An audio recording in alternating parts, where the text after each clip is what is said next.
नमस्कार मित्रांनो. तर मालिकेच्या 27 मेच्या एपिसोडमध्ये छान ट्विस्ट बघायला मिळतो आहे. आणि ट्विस्ट असा असणार आहे की सारंग घरी येतो. त्यावेळेस तिलोत्तमा सारंगशी बोलून सावलीबद्दल त्याला अजूनही काही वाटतं आहे का, त्याला सावलीसोबत राहावंसं वाटतं आहे का, हे जाणून घेण्याचा प्रयत्न करते. सारंग म्हणतो, आई 8 वर्ष झाली, माझ्या मनात काय आहे हे जाणून घेण्याचा आत्तापर्यंत कधीतरी तू प्रयत्न केला आहेस का? माझ्या मनात सावलीबद्दल काय भावना आहेत, मला काय वाटतं हे एकदा तरी तू विचारलं आहेस का? तिलोत्तमाला मनापासून वाटतं की सारंग पुन्हा सावलीचा जप सुरू करणार आहे. तिलोत्तमा घाबरते. सारंग सावलीला शोधण्याचा प्रयत्न तर करत नसेल ना, अशी तिला भीती वाटते. तर इथे सावली जगन्नाथला म्हणते, बाबा, सारंग अबीरचे बाबा आहेत, ही गोष्ट तुम्ही अबीरला सांगणार नाही, मला वचन द्या.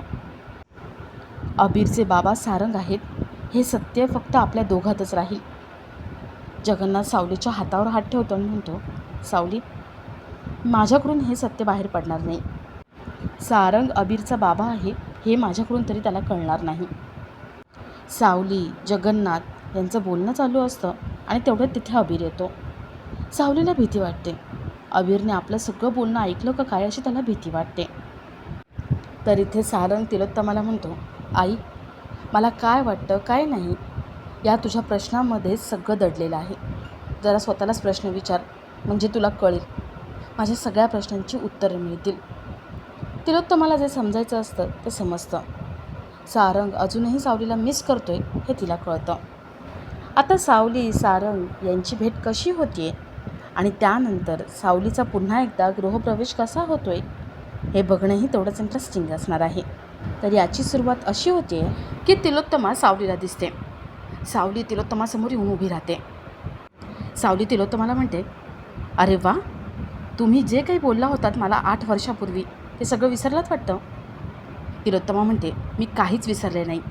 तू जे बोलली होती ना ते सगळं चांगलंच लक्षात आहे माझ्या, पण एका महत्त्वाच्या कामासाठी मी इथे आले. सावली म्हणते, कालही माझं तेच उत्तर होतं आणि आजही तेच आहे.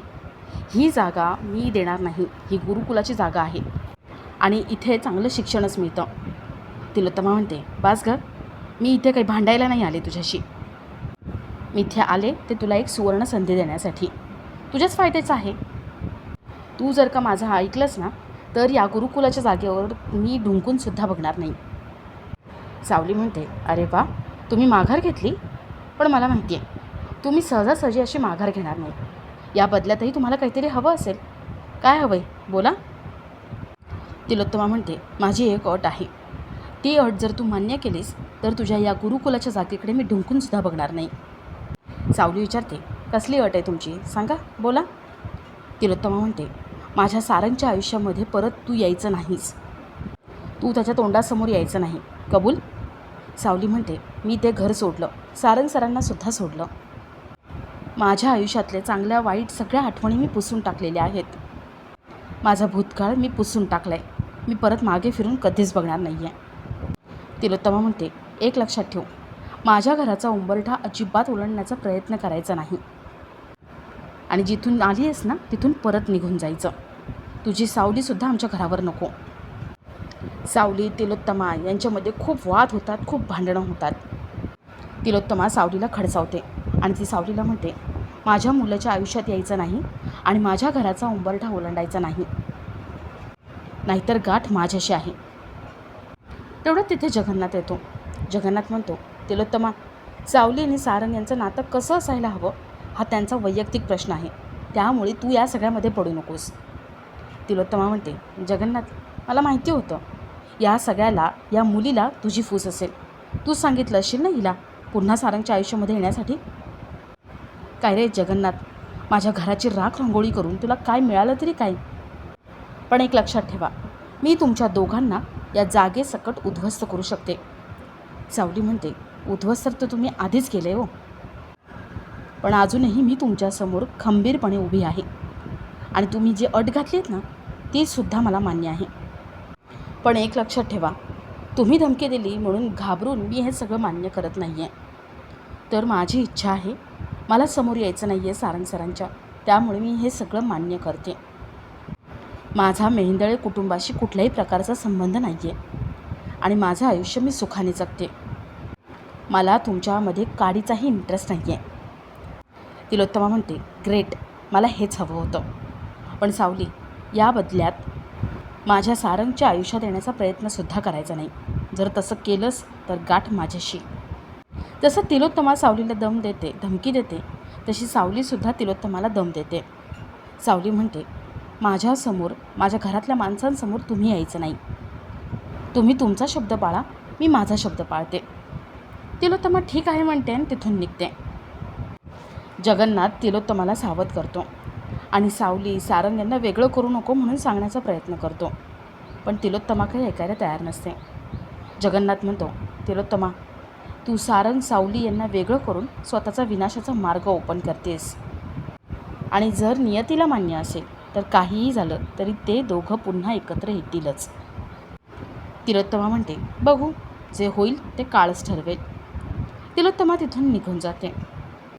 तर इथे सारंग, अबीर हॉटेलमध्ये जेवून बाहेर पडलेले असतात. दोघं गप्पा मारत असतात. एक माणूस त्यांच्यावरती वॉच ठेवून असतो. तो माणूस रतनला फोन लावतो आणि अबीर, सावली पुण्यात आहे हे सांगतो.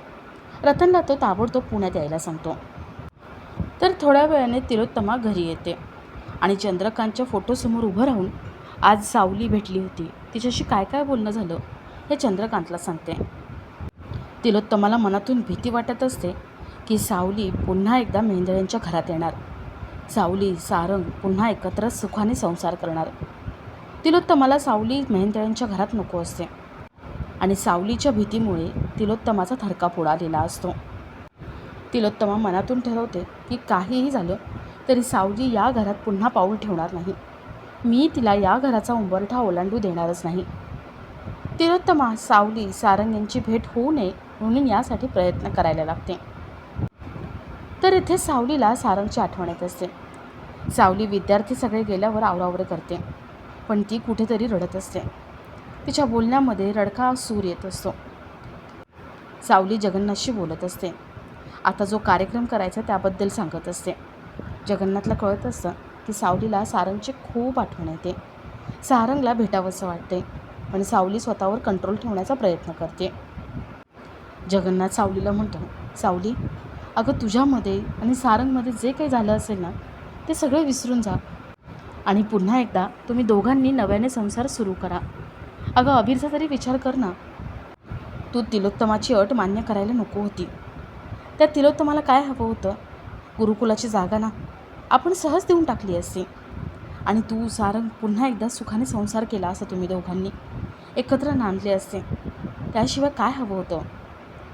सावली, मला असं वाटतं की तिलोत्तमाची अट मान्य करून तू खूप मोठी किंमत मोजली आहेस. सावली खूप रडायला लागते. सावली म्हणते, मी तर किंमत खूप आधीच मोजली आहे, पण यावर शिक्कामोर्तब आत्ता झालं आहे आणि मी विसरून जाईल की कधी काळी सारंगचं आणि माझं नातं होतं. सावलीला आठवतं की सारंग, सुशीला हे दोघं नवरा बायको आहेत. आपण त्यांना एकत्र पाहिलं होतं. सावलीला जगन्नाथला हे सगळं सांगावंसं वाटतं, पण सावली हे काही सांगू शकत नाही. आणि सावलीला वाटतं की सारंग आपल्याला पूर्णपणे विसरला आहे, त्याने दुसरं लग्न केलं आहे.